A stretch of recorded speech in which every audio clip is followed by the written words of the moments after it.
Hey everybody, I'm Pastor Bill from Open Door Baptist Church in Morehead City, and thanks for coming back for another word of encouragement.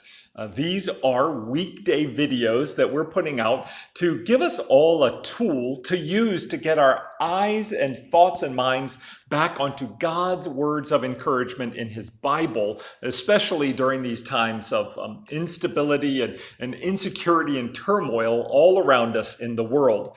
So today we will pick up with the next passage in our E100 Bible reading plan, Exodus chapter 3.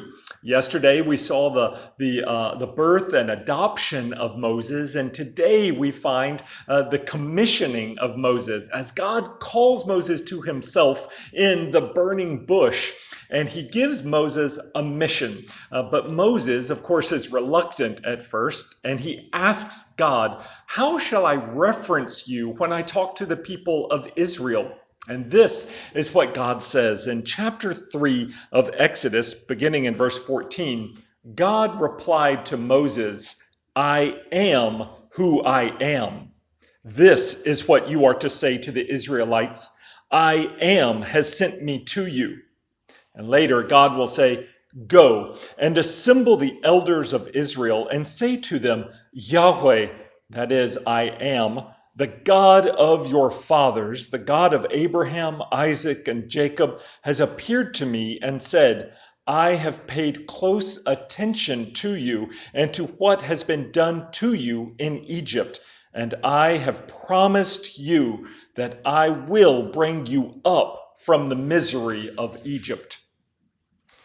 Well, here we find at the very core of God's character, his most basic attribute is not his might, that he's all powerful. It's not his knowledge, that he's all knowing and all wise. It's not even love, that he's all loving, although all of those are certainly important to God's character and attributes. But his most basic foundational attribute is this: I am what I am.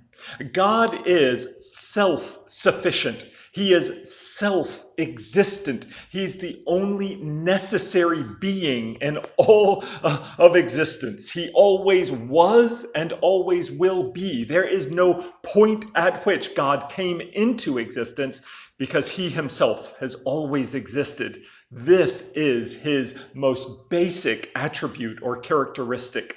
And here we find this most necessary of beings, I don't know how else to say it, this most eternal of beings, the Creator God. And what is he saying? He is saying that he looks down and he pays attention to the misery and hardship of his creation, of his own people that he has called to himself. He gives them his name, Yahweh, or Jehovah, we might say, and he tells them, I care about you. Oh, I hope that that is an encouragement to you today, that the Most High, self-sufficient, self-existent God, he is looking down with care and love and condescending down to our level to know us, to see us, and to act on our behalf. He is for you 100%. And he's drawing himself, or you, to himself as his beloved creation. I do pray that this is encouraging to you today. And I hope that you'll tune in tomorrow for another word of encouragement.